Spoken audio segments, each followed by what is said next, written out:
Hai, apa khabar semua? Bismillahirrahmanirrahim. Assalamualaikum warahmatullahi wabarakatuh. Selamat sejahtera dan salam Malaysia Madani. Baiklah, jadi pada malam yang cukup indah ini kita rasa bertuah kerana kita dapat terus bersama-sama dalam kelas santai UASA bagi subjek Bahasa Melayu Sekolah Rendah. Baik, pertama sekali saya ingin marilah kita bersama-sama memanjatkan setinggi-tinggi rasa syukur kita kerana dengan limpah dan rahmat dari Tuhan dapat kita bersama-sama dalam kelas walaupun secara santai, secara online atau dalam talian. Pada malam ini kita dapat bersama-sama untuk menimba sedikit ilmu agar memberi manfaat kepada mungkin guru-guru, ibu bapa dan juga anak-anak murid sekalian. Baiklah, tidak dilupakan juga saya ucapkan jutaan terima kasih kepada semua rakan guru mungkin dari negeri Melaka ataupun di luar Melaka, kepada anak-anak murid yang juga mungkin dari Melaka dan juga dari luar negeri Melaka, dan juga tak dilupakan juga kepada para ibu bapa yang sudi hadir ke kelas pada malam ini untuk bersama-sama saya, Cikgu Shidi, untuk menimba sedikit ilmu iaitu bagaimana cara menjawab bahagian C bagi soalan UASA Bahasa Melayu Sekolah Rendah. Baiklah, saya ingin berkongsi ataupun saya ingin share skrin terlebih dahulu berkaitan dengan slide saya. Baiklah, sebentar. Baiklah, ini sedikit maklumat berkaitan saya. Saya sekarang ni masih mengajar ataupun berkhidmat di Sekolah Jenis Kebangsaan Cina, Bacang Negeri Melaka. Dan insyaAllah lah pada bulan 1 nanti 21 Januari genaplah 11 tahun saya berada ataupun berkhidmat di sekolah ini. Inilah sekolah pertama saya yang dari selepas belajar, tamat belajar hinggalah sekarang. Baiklah, jadi pada malam ini saya melalukan sekali lagi kehadiran anda semua. Saya harapkan kita dapat berkongsi kelas atau pautan kelas pada malam ini kepada rakan-rakan lain supaya mereka menyertai, turut bersama-sama mendapat manfaat daripada apa yang ingin saya kongsikan. Baik, tujuan saya mengadakan kelas santai ini tidak lain tidak bukan hanya untuk membantu memudahkan urusan semua ibu bapa, anak murid dan juga rakan-rakan guru supaya kita memahami cara yang betul supaya penulisan ataupun jawapan murid untuk soalan bahagian C ini mendapat markah yang maksimum ataupun markah yang setinggi yang boleh. Jadi itu tujuan saya. Saya berkongsi secara santai dan secara percuma saja. Tidak perlu dikenakan apa-apa bayaran. Jadi rugi kalau anda semua tidak mengikuti kelas santai UASA Bahasa Melayu ini. Baik, jadi ini juga merupakan sepatutnya siri yang kedua. Siri yang kedua jadi dekat slide saya tak tukar lagi, minta maaf. Jadi sepatutnya siri yang kedua kita adakan pada, kalau tak silap saya, 24 November. Tapi pada malam itu saya minta maaf juga, memang agak sibuk dengan persediaan untuk pembentangan 6 minit pembentangan bagi PDPCBM yang menggunakan elemen STEM di peringkat negeri Melaka yang akan diadakan pada 12 Disember nanti di Alor Gajah. Baik. Jadi walau bagaimanapun kita pada malam ini merupakan kelas kita yang seterusnya dan kita bersyukur walaupun kita adakan secara santai, kita insya-Allah saya akan cuba bantu semua tak kiralah dari kalangan Melayu, Cina, India, kita turut. Yang penting anda semua dapat faham apa yang ingin disampaikan. Baiklah, ini merupakan ulangan saja, mungkin ada yang belum faham, bolehlah ditulis di ruangan komen ataupun boleh juga ditulis pada grup Telegram yang telah saya buat, iaitu grup UASA. Baik, ini ulangan saja, sepintas lalu saja saya pergi sebab sebelum ini telah pun saya terangkan. Baik, karangan ini dikemukakan dalam bahagian C, bahagian C iaitu kita tahu UASA Bahasa Melayu akan ada 4 bahagian, A, B, C dan juga D. Kemudian 10 markah diperuntukkan. Ini tujuannya kenapa saya adakan kelas ini. Sebab markahnya agak tinggi, 10 markah. Besar nilai dia. Baik, karangan yang ditulis tidak boleh melebihi 50 patah perkataan. Baik, yang 10 markah ni saya sebenarnya nak membantu anak-anak murid terutama yang dari kalangan SJK sama ada SJKC ataupun SJKT. Sebab kita sekarang ni dalam proses, dalam usaha untuk menurunkan ataupun kalau boleh sampai tahap sifar bilangan murid yang ke kelas peralihan pada tahun ataupun sesi akademik yang akan datang. Jadi itu tujuannya. Kalau boleh kita sama-samalah berusaha apa saja cara yang boleh untuk kalau boleh kita sampai tahap sifar. Tak ada lagi kelas peralihan kerana kita tahu 6 tahun belajar di sekolah rendah sepatutnya kita menguasailah kalau boleh serba sedikit dan tidak perlu lagi ke kelas peralihan yang mana anak-anak murid akan rugi lebih kurang 1 tahun berbanding rakan-rakan lain yang terus ke tingkatan 1. Baik. Tidak boleh melebihi 50 patah perkataan, mesti terdiri daripada pengenalan, isi dan juga kesimpulan. Ini penting sebab saya lihat buku-buku yang berada di pasaran sebenarnya tidak menekankan perkara ini. Maksudnya tidak ada pengenalan, tak ada kesimpulan, yang ada isi. Jawapan terus, pada pendapat saya, bla bla bla lah. Baik, seterusnya, karangan yang ditulis mestilah dalam satu perenggan saja. Ingat, satu perenggan saja. Kalau nak tulis banyak, simpanlah jawapan anda itu untuk bahagian D. Baik, kemudian mirip soalan, ulasan tingkatan 1 dan juga 2. Baik, ingat ini saya pergi secara sepintas lalu. Kalau ada masalah atau pertanyaan boleh tanya di ruangan komen. Baik, jom kita tengok macam mana cara nak menulis bahagian C. Saya kalau boleh nak lajulah, nak cepat. Sebab kita faham ini sebagai ulang kaji saja. Yang penting anda dapat tahu ataupun sedikit info bagaimana cara nak menulis jawapan bagi soalan bahagian C. Baik, ini contoh soalan. Ini contoh saja mungkin soalan anda lain.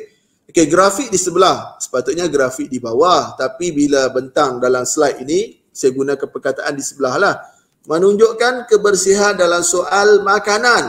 Tuliskan pendapat kamu tentang langkah-langkah untuk mengelakkan keracunan makanan. Jawapan kamu harus ditulis dalam satu perenggan. Panjangnya jawapan kamu adalah tidak melebihi 50 patah perkataan.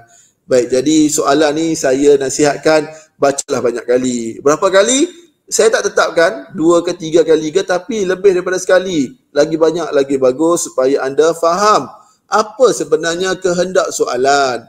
Baik, ini gambar contoh saja. Okey, diberi 4 gambar. Ini contoh soalan yang ada 4 gambar. Okey, baik. Jadi adakah kita akan cari 3 isi ataupun 4 isi? Jadi kita akan tengok Okey, langkah pertama. Seperti sebelum ini ada 6 langkah yang akan saya jelaskan. Yang mana langkah pertama, murid-murid perlu ingat, perlu baca soalan untuk kenal pasti T dan juga K. Apa itu T dan K? T merupakan tema. Manakala K ialah kata kunci. Kata kunci ni sebenarnya akan ada pada soalan.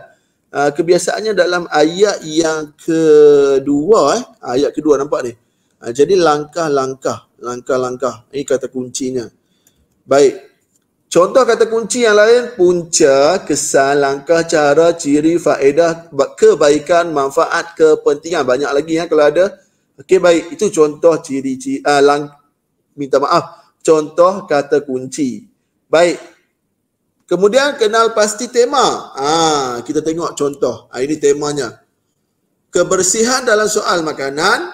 Kemudian kata kuncinya langkah-langkah. Kenapa penting? Sebab isi murid nanti mesti berkaitan dengan T dan K ni. Kalau tidak berkaitan, pasti markah anda tidak akan dapat tinggi. Itu tujuannya. Baik, langkah kedua. Murid mencatat isi. Bahagian ini merupakan bahagian ataupun langkah yang ketara kelemahan murid. Kerana kalau murid tak dapat keluarkan isi, sudah pasti tak dapat menulis jawapan. Jadi macam mana cara nak dapat markah tinggi? Ini penting. Tetapi soalan ini dia ada 4 langkah, dia ada 4 gambar. Jadi sebenarnya sudah membantu untuk memudahkan murid. Cuma anda perlu faham ataupun tahu bagaimana cara nak menulis ayat tersebut. Baik, kita lihat seterusnya. Contoh isi. Ini saya bagi 3 Saya bagi 3. Yang pertama, mencuci tangan sebelum dan selepas makan. Yang mana kita lihat tadi, kita lihat sebentar. Kita tengok pada gambar gambar yang pertama nampak ni. Gambar pertama ada cuci tangan. Gambar kedua menggunakan tudung saji. Gambar ketiga buat apa ni? Gambar keempat apa? Baik. Gambar kedua memastikan dapur dan alatan makanan sentiasa dalam keadaan yang bersih. Kemudian gambar ketiga menutup makanan menggunakan tudung. Ada satu gambar lagi yang saya tak tulis. Kenapa? Okey, kenapa? Sebabnya anda boleh menulis ke semua isi. 4 isi berdasarkan 4 gambar. Tapi kena tengok jumlah perkataan berapa. Kalaulah bila tulis 4 isi tu jumlah perkataan terlalu banyak, tak perlulah tak perlu. Baik, jadi 3 sudah memadai. Baik, seterusnya langkah yang ketiga. Murid menulis pengenalan. Baik, pengenalan macam mana nak tulis? Biasanya ambil daripada ayat soalan. Ayat yang pertama ni. Grafik di sebelah menunjukkan kebersihan dalam soal makanan. Tukarlah sikit. Grafik tersebut menunjukkan kebersihan dalam soal makanan. Ini sudah cukup untuk pengenalan.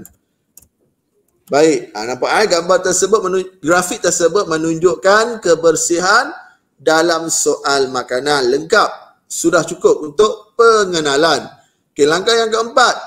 Bagaimana cara nak menulis untuk isi yang pertama? Ini contoh Kalau nak guna perkataan lain pun tak ada masalah. Yang penting anda tahu macam mana cara nak masuk ataupun nak mula menulis bahagian isi tersebut.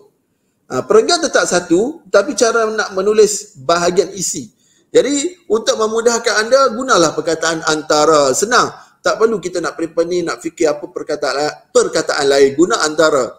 Antara langkahnya. Kalau kata kuncinya faedah, antara faedahnya. Kalau kata kuncinya kesan, antara kesannya. Jangan guna antara langkah-langkahnya sebab antara tu dah menunjukkan banyak. Jamak. Jadi tak perlu lagi langkah-langkah. Guna langkahnya saja. Ialah mencuci tangan sebelum dan selepas makan. Terus masuk isi yang pertama. Baik, seterusnya langkah yang kelima. Langkah yang kelima kita tengok bersama-sama murid menulis isi yang kedua dan ketiga serta penanda wacana. Penanda wacana ni pun kalau boleh anda hafal lah 2 ataupun 3 cukup, sudah memadai.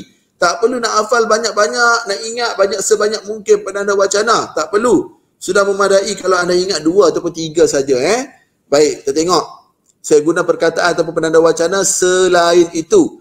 Pastikan dapur dan alatan makanan sentiasa dalam keadaan bersih. Isi yang ketiga juga mesti ada penanda wacana. Contoh, di samping itu, tutup makanan menggunakan tudung saji supaya tidak dihinggapi lalat. Kalau anda nak ambil yang gambar lagi satu tu yang saya tak masukkan sebagai isi pun tak jadi masalah. Tapi kalau nak letak ke 4 gambar tersebut, pastikanlah ayat anda tidak terlalu panjang supaya tidak melebihi ataupun kalau lebih pun setakat 55 patah perkataan, okeylah. Jangan sampai 70, 80. Terlalu banyak nanti. Baik, seterusnya langkah yang terakhir. Dah terakhir dah. Saya memang nak pergi kelas kita ni nak diadakan seringkas yang mungkin. Sebab kelas santai, jadi saya tak naklah anda terlalu menyediakan masa yang terlalu lama. Sebab kalau boleh saya nak adakan setiap minggu, setiap hari Jumaat. Jadi tak naklah murid terlalu bosan, terlalu jemu. Yang penting ringkas tapi murid tahu ataupun dapat serba sedikit cara nak menulis jawapan untuk bahagian C. Yang terakhir sekali langkah yang keenam, menulis ayat kesimpulan. Ayat kesimpulan ini merupakan ataupun kita boleh dikatakan susah juga murid nak faham ataupun nak tulis. Jadi di sini anda perlu letakkan ayat cadangan dan juga ayat harapan. Ayat cadangan kena ada kata bantu seperti hendaklah, mestilah, haruslah, perlulah dan sebagainya. Pilih satu saja. Ayat harapan pula kena ada kata hubung pancangan keterangan harapan seperti agar, supaya ataupun semoga. Baik, gunalah perkataan kesimpulannya. Kalau nak guna konklusinya pun boleh. Tetapi saya risau kalau ada murid yang tak tahu nak eja ke konklusinya. Jadi gunalah kesimpulannya, lebih senang ejaannya. Kebersihan makanan perlulah diberi perhatian. Perlulah diberi perhatian. Itu ayat cadangan. Supaya apa? Tidak berlakunya keracunan makanan. Kalau anda nak tukar yang lain pun. Supaya apa? Kesihatan kita sentiasa terjamin. Pun tak jadi masalah. Yang penting kita dapat melengkapkan ayat kesimpulan tersebut dengan sebaik yang mungkin. Baik. Jadi lengkap sudah jawapan kita. Jadi kalau kira di sini saya rasa memang maksudnya memenuhi jumlah perkataan yang diminta ataupun yang dibenarkan. Inilah contoh jawapannya. Tak terlalu panjang. Baik. Jadi saya harap dengan penerangan kelas ringkas ni anda boleh faham serba sedikit. Kalau boleh tolonglah buat ulang kaji dari sekarang. Sebab dijangkakan UASA akan diadakan dalam minggu kedua ataupun minggu ketiga. Kerana apa? Kalau tak silap saya lebih kurang 24 Januari sudah kena ataupun sudah boleh isi data ataupun markah. Jadi maksudnya UASA akan diadakan sebelum itu. Jadi tarikh yang tepat mungkin guru anda lah akan maklumkan ataupun setiap usaha peperiksaan di sekolah masing-masing akan maklumkan. Jadi bersedialah dari awal ataupun dari sekarang. Kerana apa? Kerana UAS ini sangat penting terutama untuk murid-murid tahun 6. Jadi tolong buat betul-betul, jangan anggap ini sebagai, walaupun kata tak ada peperiksaan, walaupun kata tak ada IPSA, tapi anggaplah ini merupakan cabaran anda yang terakhir sebelum meninggalkan sekolah rendah. Jadi itu saja harapan saya. Harapan saya kalau rasa kelas ini berguna, bermanfaat, kongsilah kepada rakan-rakan lain, ahli keluarga ataupun sanak saudara. Baik, kongsi. Dan juga kalau boleh kongsikan pautan ataupun pautan untuk mereka menyertai grup UASA ni. Supaya apa, macam saya cakap minggu lepas ataupun kelas sebelum ini, saya kalau boleh nak yang masuk ataupun join grup ini merupakan mereka yang apa? Mereka yang memang berminat, yang mereka yang committed ataupun konsisten untuk belajar. Bukan masuk grup tak tahu apa benda tujuan masuk. Jadi tak naklah sebab kita adakan percuma. Jadi tolonglah ambil peluang ini sebaik mungkin. Baik, jadi itu saja perkongsian saya. Saya rasa di deskripsi pemakaran ni anda boleh tengok pada slide yang telah saya kongsikan pada minggu ataupun sebelum ini. Saya dah kongsikan sama saja. Baik, jadi saya rasa tak perlu nak terangkan lagi.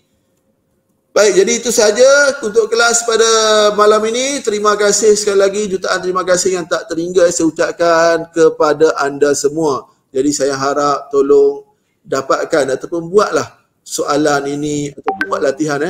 Kalau boleh, kalau ada yang pautan yang saya kongsikan tu yang mana untuk melanggan kelas ataupun melanggar soalan latihan, itu langgarlah. Itu bukan maksudnya bila anda langgar bukan saya dapat untung, tak ada. Saya hanya berkongsi saja. Itu orang lain yang buat. Okey, baik, jadi itu saja daripada saya. Sekian, terima kasih. Jumpa lagi. Assalamualaikum dan selamat malam.